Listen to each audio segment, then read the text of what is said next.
সোনামুড়া থানার পুলিশ কর্তৃক 20 লক্ষ টাকার ফ্যান্সি ডিল উদ্ধার। নেশা বিরোধী অভিযানে বেরিয়ে সোনামুড়া থানার পুলিশ স্থানীয় খেদাবাড়ি পঞ্চায়েতের জোলাইবাড়ি এলাকার জনৈক জহির হোসেনের বাড়ি থেকে প্রায় 3600 বোতল ফ্যান্সি ডিল উদ্ধার করে বলে জানা গেছে।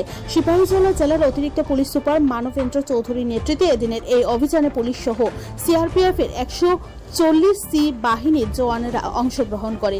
উদ্ধারকৃত নেশা সামগ্রীর বাজার মূল্য আনুমানিক 20 লক্ষাধিক টাকা হবে বলে জানা গেছে। তবে অভিযানের সময় বাড়িতে কেউ না থাকায় কাউকে গ্রেফতার করা যায়নি।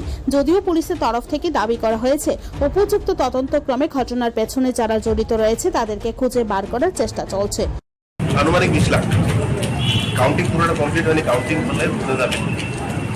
আনুমানিক 20 লাখ প্লাস মাইনাস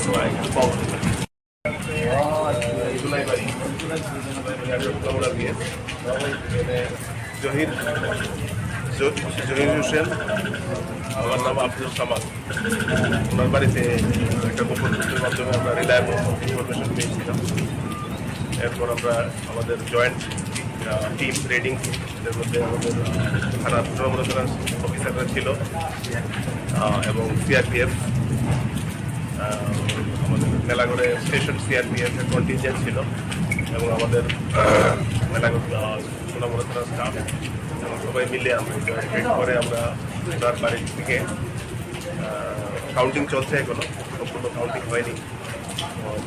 ভালো কোয়ান্টিটি আছে, অ্যাপ্রক্স নিয়ার অ্যাবাউট 4000 থেকে বেশি হলে আশা করি, বা নিয়ার অ্যাবাউট 40,000 যার বাড়ি থেকে।